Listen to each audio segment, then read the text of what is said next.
Damage, brought to you by Absolute Tabletop. Absolute Tabletop is the publishing company that I'm a co-founder of. We make what we'd use, and you can check us out at absolutetabletop.com. These questions that I'm going to answer today are pulled directly from the Absolute Tabletop official Facebook group. So, as people trickle in and as the stream is shared around, you can go right now and join the Absolute Tabletop Facebook group. It is a welcoming, kind place for like-minded RPG folks. Heyo, what you're looking at is here. I am streaming using Restream.io as well as some other apps, and so today I will be able to see all of the chats. So no matter where you're watching, I'll be able to talk to you. That could be Facebook, YouTube, Twitch, or Periscope on Twitter. All right, so like I said, I'm going to let everybody kind of trickle in, and as we get started, I just want to say you'll see I'm in another AtCon t-shirt.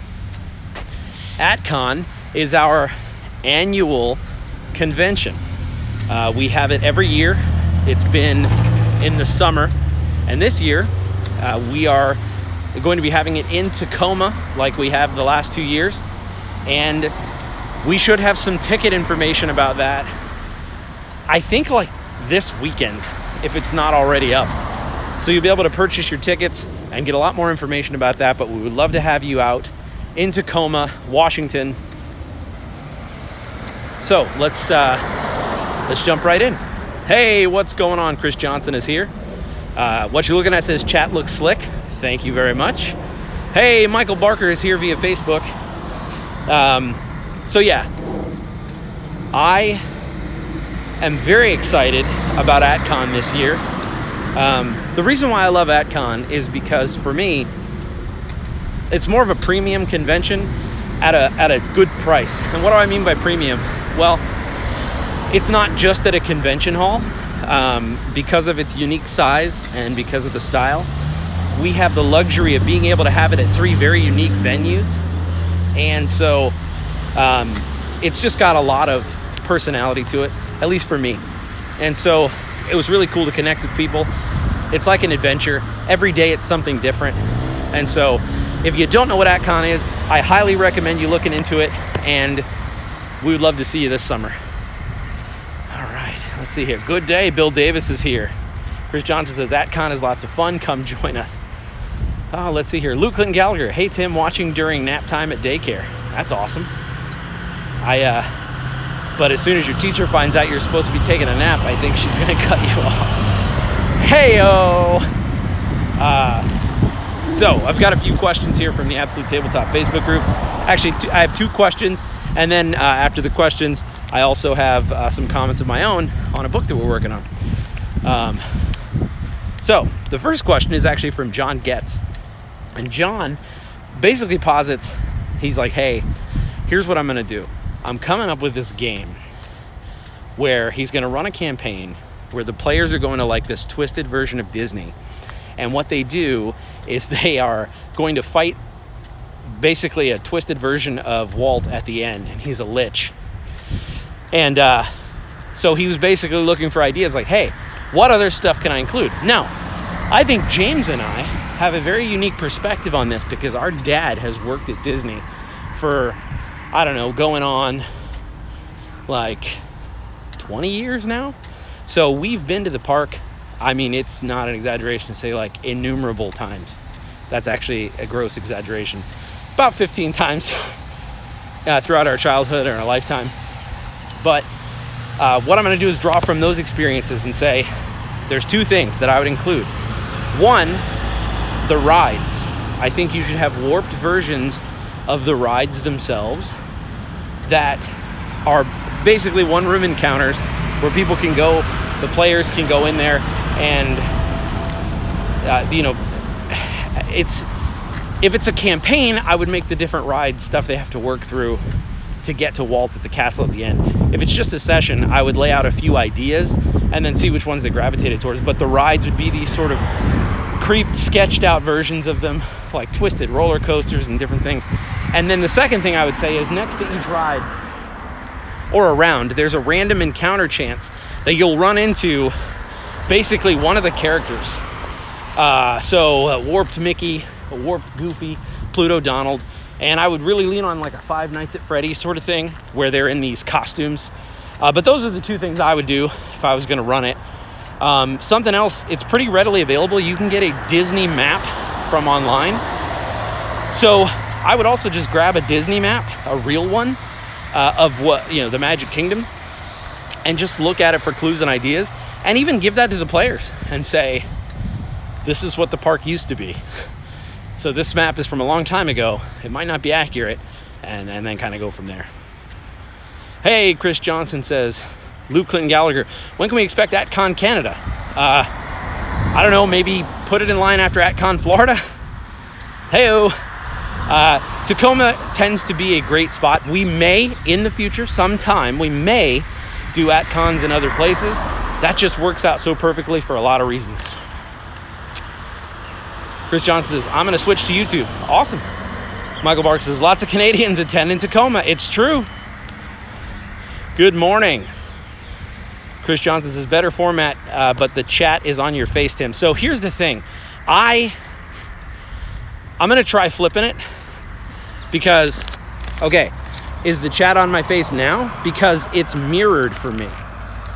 So I think that it's not correct. So let me know, Chris, if the chat's still on my face. Or if it's, yeah, let me know how it works, because this is about the size that I want the chat for it to be able to be readable for me as I walk. Good morning, Mornblade Gaming. Lee Patterson just joined, but we're talking about a theme park here. Yes, one of the players, John Getz, had questions about basically running a twisted Disneyland campaign. Let's see here. And Juice says AtCon Florida would be awesome in the winter. Listen, man, it actually has gotten more chilly than is comfortable for a lot of people here lately. So in the 40s and stuff, like regularly. So it'd be like a summer in Canada. But what you're looking at says it's good now. All right. Hey, anybody who's watching on Facebook, is the chat over my face there too? Because if it is, that's interesting. I want to basically find out if I need to let the developers know what's up. So hopefully, John, that gives you some ideas for the Disney campaign. Something else that just dawned on me, there's a lot of secret history and a lot of hidden stuff in Disney. So there are little things that D23 members and just Disney files in general will look out for. There's tons of Easter eggs and homages and things like that. I would use that to my advantage.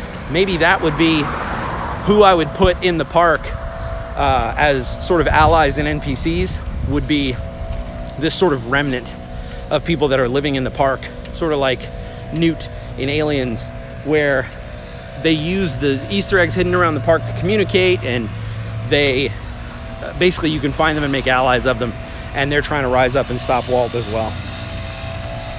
All right, killer. Hey, Ben Buckner, what's going on? I'm really digging this chat. I'm really digging how I can see all the chats at once. And then Barker said that maps, real world maps, like the theme park one, are very inspirational. I agree. There's something about just taking a map of New York City and using it. The players will never have to see it.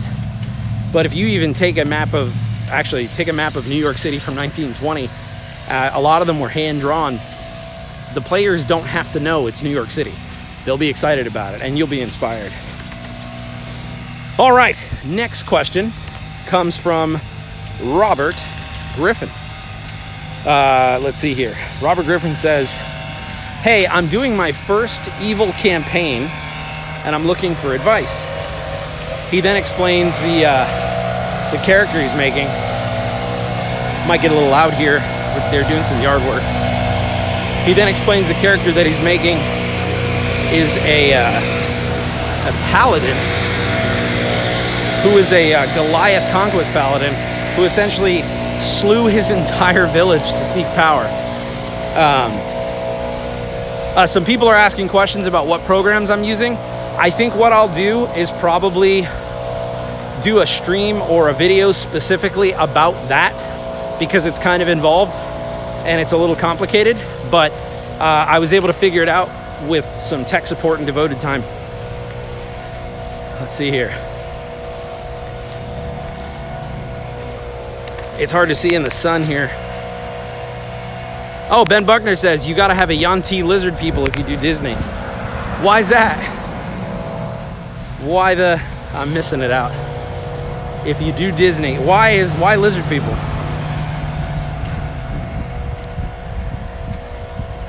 Let's see here. Man, I can't get this to go any brighter. Discord chat as a way to work on RPG content and test out ideas and encounters. And that is Michael. Hey, what's up, Michael? Sorry I can't see the chat. I'm walking with the sun at my back, and it is just difficult to have the screen visible. So sorry for the tech difficulties.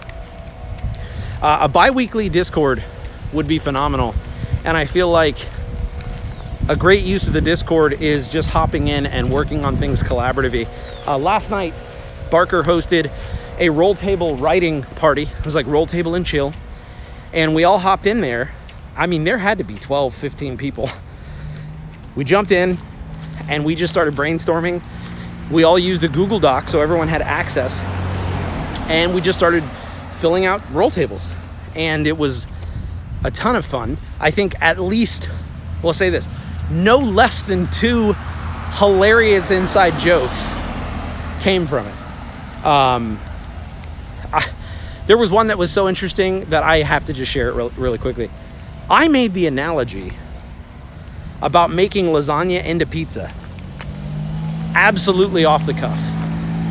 And 2 people, then 3 in the chat were like, oh, I've been trying to make lasagna pizza. I thought they were trolling me so hard. I was like, yeah, sure. I kind of ignored it at first. And then they kept talking about it. And then someone chimed in and was like, here's the secret. And they had a real secret. And I was like, okay. Seriously right now? So I think that lasagna pizza is also an interesting homage to both dinosaur lasagna and hot and ready's, which I hadn't considered. Let's see here. Oh, Ben says, because we all know that Disney Hollywood is controlled by lizard people and that Marilyn Monroe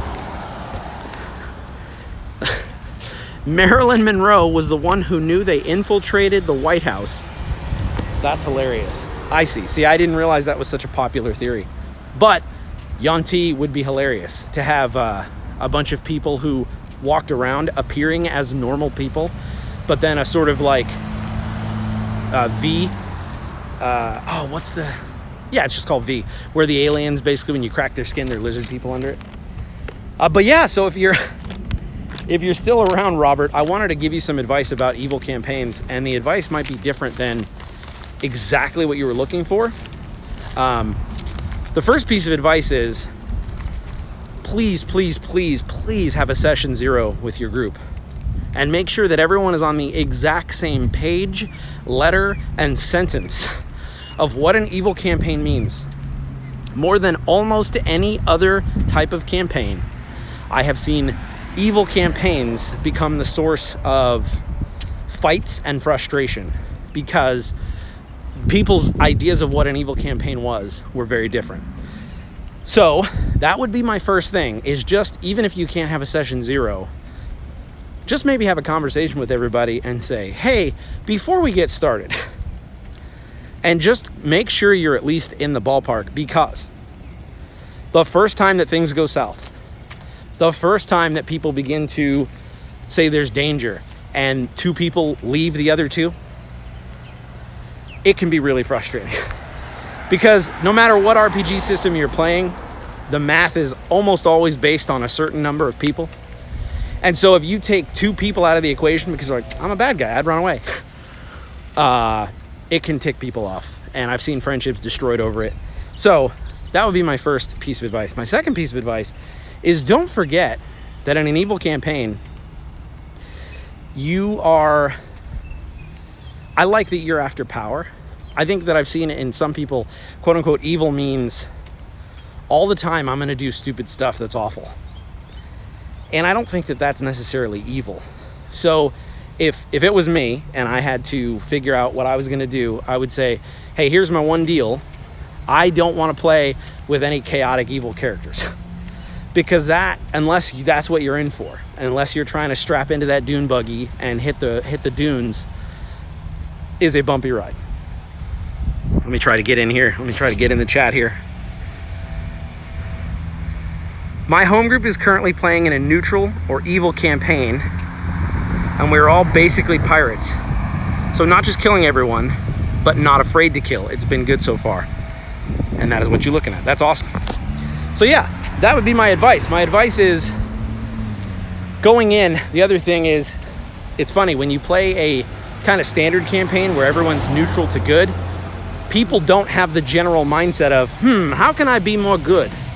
But I've seen when people do play a campaign where everyone's like neutral evil to evil, chaotic evil, everyone sometimes does go in with the mindset of, how can I show how evil I am? And that can also be a problem. But if you talk about it up front and everybody knows, hey, it's every person for themselves. Evil does not necessarily mean stupid. And we all think this is going to be fun. We all are in on this, right? Because I've also seen people who, they love the idea of evil, but it's because they want to do whatever they want. And the instant that someone does it to them, they're like, whoa, that's not. I've also seen, people love the idea of playing evil, and then inherently, I think a lot of people are good as people. And so their adventurers tend to be extensions of who they are. And they start to find it difficult to continuously role play an evil character. I have seen actors who are like, listen, I need to take a break from playing this character because you're using your real brain to think of evil stuff and think of bad things. And so anyway, they're more like high-level housekeeping things that I would make sure to keep an eye on. But overall, other than that, just have fun. And your Goliath Paladin sounds pretty phenomenal. I also love that your backstory was as rich as it was for a level 6. You've killed your whole tribe. I see the same backstory for level 1s, and as a game master, I'll usually be like, hey, why don't we work toward that? Michael Barker said, second Tim's cautionary feedback on evil campaigns. I encourage you to answer the question, what if all our characters were evil instead? And it was a fun break from the heroic form. That is a really good idea. Try it on, make it a one-shot. That's actually super smart. Truemate says, very true. Evil characters always try and one-up each other. Have yet to see this with good guys, except fun instances where my mate's Paladin and Cleric use the same god. And there was some really good fun back and forth with Durgan and Brasswick, Feeblehammer. And Juice was in the chat. I don't know if he's still here, but so you can have that fun good guy competition as well. So the final thing I want to talk about as I wrap up my walk here in the next 10-15 minutes is we're continuing to write and work on Dead Man's Guide to Dragongrin. It's our campaign setting guide, and I'm really happy with how it's coming along. I just posted in the Absolute Tabletop Facebook group about the Festier, and the Festier it's kind of Dragongrin's answer to Tiefling and Dragonborn. And so in Dragongrin, evil reigns. And so we felt like it was a little off the mark to have Dragonborn and Tieflings roaming around. It felt like, I don't know, it just felt wrong for the tone. It's hard to describe, but we wanted things like Dragonborn to, I'll put it this way. Some people love Dragonborn, some people hate Dragonborn. I've seen people who will only use humans in their entire campaign. What we wanted to do was bake that into Dragongrin in an elegant catch-all that allowed you to do whatever you wanted to do. So if you look at the post, what the Festier represent is, they can be anything in your campaign world. They can be humans with yellow eyes, and that can be the extent of what their Festier heritage is. But they could also be more bestial, almost tabaxi, or they could even be as deep as huge lupine abominations or dragonborn or lizard folk. In Dragon Grin proper, in the book, it will be all of the above. There will be less monstrous all the way up to more monstrous Vestir. It's like a dial. But we also thought it was kind of an elegant solution, because then you don't have to explain every other monstrous humanoid race. You don't have to come up with your Gripply, and then also your Tabaxi, and your lizard folk, and your hippopotamus people, as we've seen in the Forgotten Realms, you know. And so it's one of those things where you could be any sort of monstrous humanoid, and the Vestir heritage would cover that. Also, as a game master, not just as an adventurer, but as a game master, you could say, hey, my Vestir dial only goes up to 4. So the most you'll have is a very like almost tiefling looking person. I think that that is a pretty good solution, being honest with you. What do you think? What you're looking at says, need an illithid version of Dragonborn, humans with an illithid heritage. So that would probably be the Thought Slain. There's a thing in our world called the Thought Slayers, and it's basically Dragon Grin's version of the Mind Flayers. What we did was we essentially made them more arachnid, and it's more of a mind control thing. Some people call them the Thought Weavers. So I could totally see a half Thought Slayer person, or someone who maybe was a Thought Slayer, someone who had their whole situation checked out, and then maybe their kin after them were affected, or the person, you know, that sort of thing. It affected their bloodline. So we could absolutely do something like that, like a half Thought Slayer. That'd be awesome. So anyway, any final questions? I feel like this was a really good trial run of this chat. I really dig it. We have people watching across multiple platforms, which is amazing. If you like these streams and you want to support them, the best way to do it is to subscribe and follow whatever social media you are watching on. And then you can also visit absolutetabletop.com. Those are our books. And so you'll notice that, you know, all those books, they're books that we created. So if you want to support this channel, which is brought to you by Absolute Tabletop, or if you want to support our publishing, that is the best way to support us, is to just buy our books. Right now, I think we're having some technical difficulties with the posters and the shirts, but that should be squared away here in the near future. So if you do try to buy a poster or a shirt, that's what's going on. But right now, everything's working fine with the books. I guess I'll end it with this. I think that it's important to ask yourself, what do you want to be remembered for? I know it's pretty big, like, whoa, to back off, Tim, dropping some big bombs here at the end. But truly, you know, it's sometimes days can get away from us. You know, my daughter's she's almost 5 in a few months. That means 5 years. But I've tried to be careful to not let those days slip by. And it can be the same thing with creativity and that project that you've been dreaming about in your head, whether it's a fantasy novel or the comic book you always half start writing, the ideas for the show you have, whatever it is. In 2019, it's way easier than ever to create content because of all the digital tools at our disposal for free or cheap. And so I guess the thing that I have been thinking about a lot lately is, what do I want to be remembered for?